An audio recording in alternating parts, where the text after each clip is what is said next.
¿Cuántas de estas 25 cosas había en su casa? Si usted creció en los años 70, le aseguro que va a reconocer casi todas. Había una en cada hogar. Estaban ahí todos los días, tan presentes que nadie las miraba dos veces. Y un día, sin que nos diéramos cuenta, desaparecieron. Hoy vamos a recorrer juntos la casa de entonces, cuarto por cuarto. Y le advierto una cosa, el número 25 es el que más recuerdos despierta. Casi nadie lo menciona, pero usted lo va a reconocer al instante.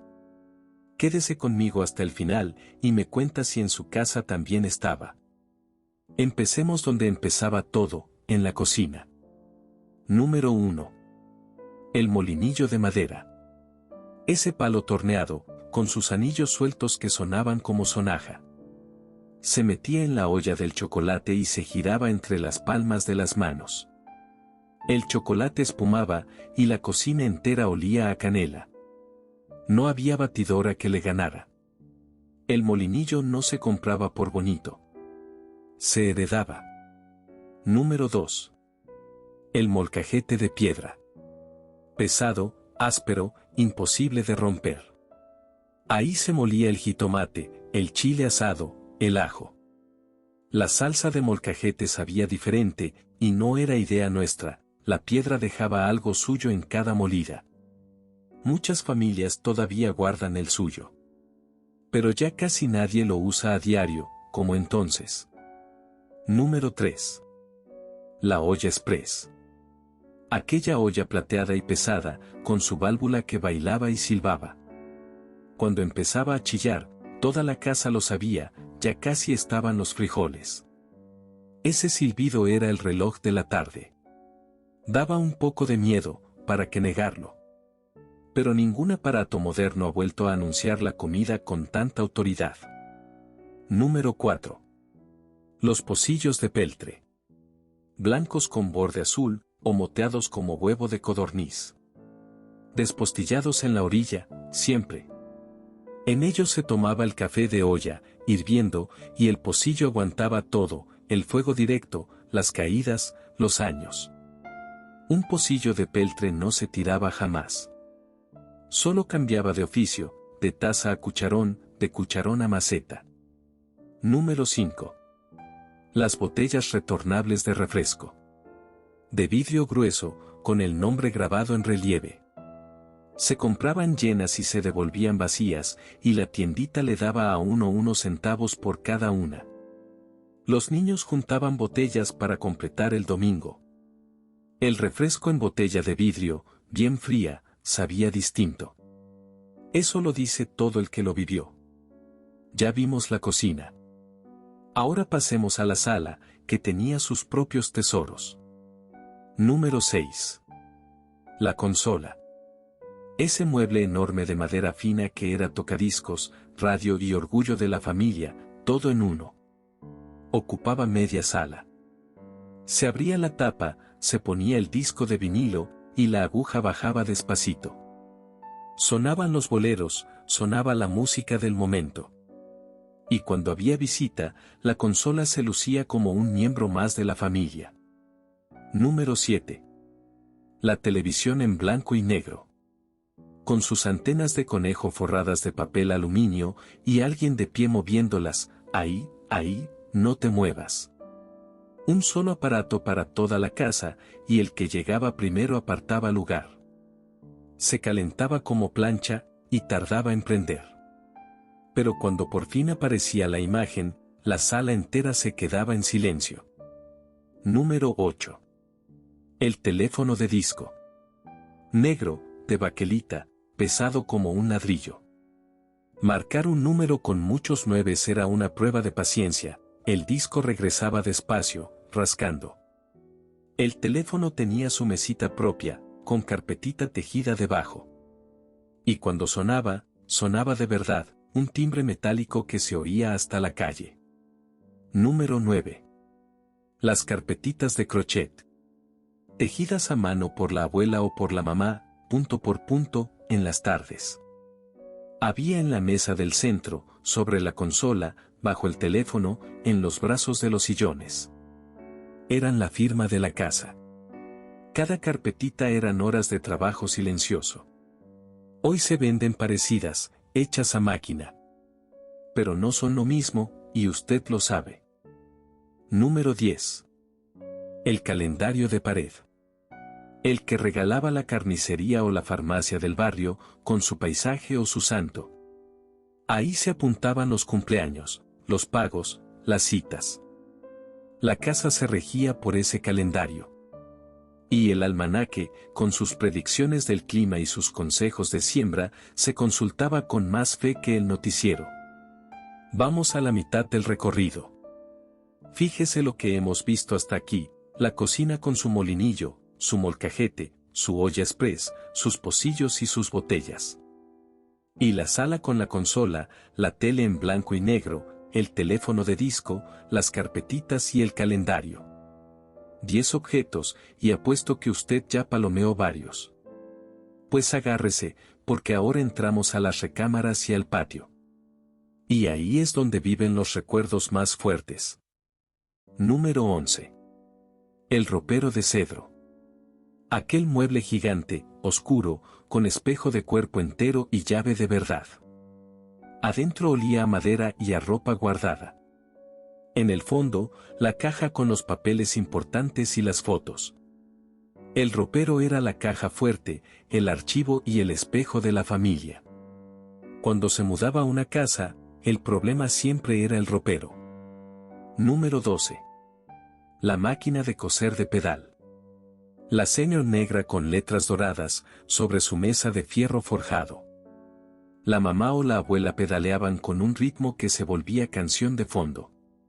Ahí se hacían los uniformes, se arreglaban los pantalones, se cosían los vestidos de fiesta.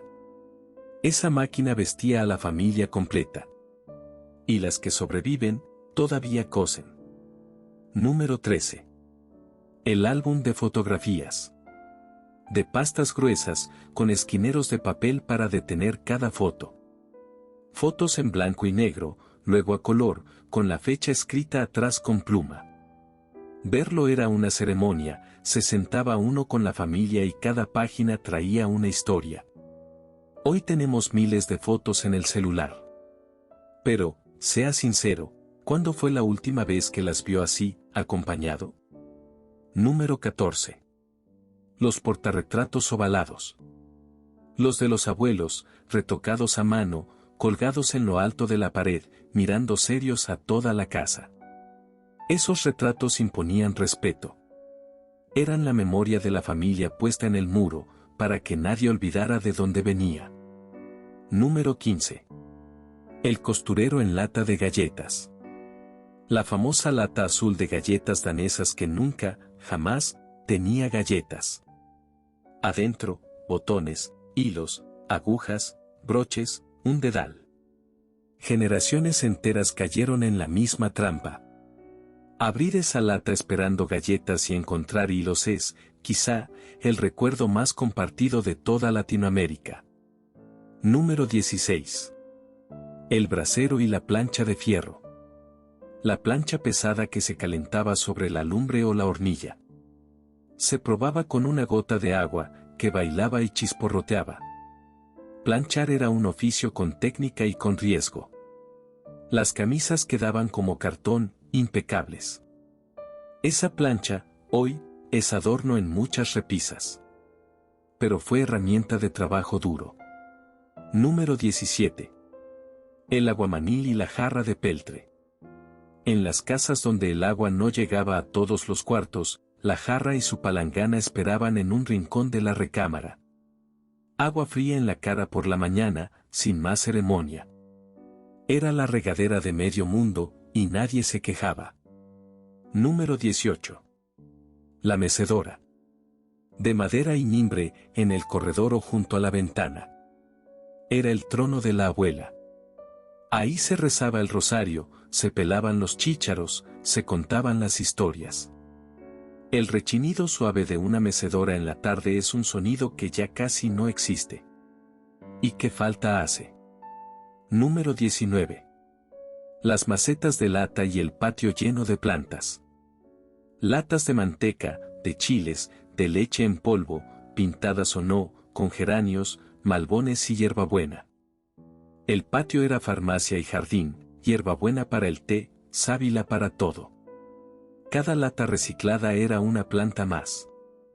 Reciclábamos sin saber que eso tendría nombre. Número 20. El tendedero de lazo y las pinzas de madera. La ropa al sol, oliendo a jabón de pasta. Las sábanas blancas tronando con el viento como velas de barco. La ropa secada al sol tenía un aroma que ningún suavizante ha podido imitar. Ese olor a limpio era el olor de la semana empezando bien. Ya casi llegamos al final del recorrido, y le recuerdo que falta el número 25, el que más recuerdos despierta. Pero antes, los últimos del camino. Número 21. La enciclopedia por tomos. Comprada a pagos al señor que tocaba la puerta. Lomo dorado, papel brillante. Ahí se hacían todas las tareas de la escuela. Tener la enciclopedia completa era tener el internet de la época en el librero. Y prestarle un tomo al vecino era un acto de confianza enorme. Número 22. El radio de pilas. El chiquito, forrado de cuero café, con su antena larga. Acompañaba al papá en el trabajo, a la abuela en la cocina. Las noticias de la mañana, la novela de la tarde, el fútbol del domingo. La casa tenía banda sonora, y salía de ese aparatito. Número 23. El cancel y la cortina de cuentas. En la puerta de la cocina o del pasillo, esa cortina de tiras de plástico o de cuentas de colores que sonaba como lluvia cada vez que alguien pasaba. No detenía nada, ni moscas, ni ruido, ni chismes. Pero le daba a la casa un sonido propio, inconfundible. Número 24. El comal de barro y las tortillas hechas a mano. El palmoteo de la masa era el despertador de la casa. Tortillas infladas, recién salidas, con sal o con frijoles de la olla. El taco de tortilla recién hecha, de pie en la cocina, era el mejor platillo del mundo. Y sigue siéndolo, donde todavía existe. Y llegamos. El número 25. El que le prometí desde el principio. Número 25. La cubeta del agua con su jícara. O en muchas casas, el filtro de piedra, aquella piedra porosa que goteaba, gota a gota, sobre una olla de barro. El agua de la olla de barro salía fresca, con un sabor a tierra limpia que no se olvida jamás. Tomar agua en jícara, directo de la olla, es de esos recuerdos que regresan de golpe con solo mencionarlos.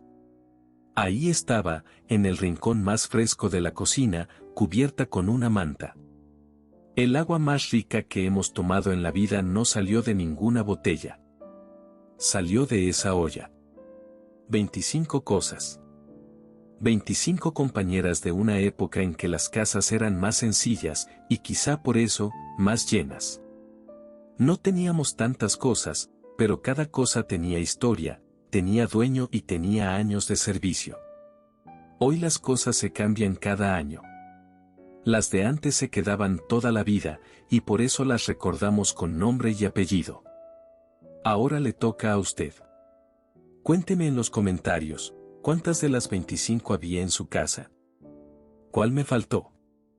Porque seguro me faltaron varias, y los recuerdos de ustedes son los que hacen crecer esta casa. Si le gustó este recorrido, suscríbase, que aquí nos juntamos cada semana a recordar la vida de antes. Y la próxima vez vamos a caminar por las calles del barrio, los oficios que pasaban gritando por la puerta y que ya nadie volvió a escuchar. Ese viaje va a estar todavía mejor. Hasta la próxima, y que le vaya bonito.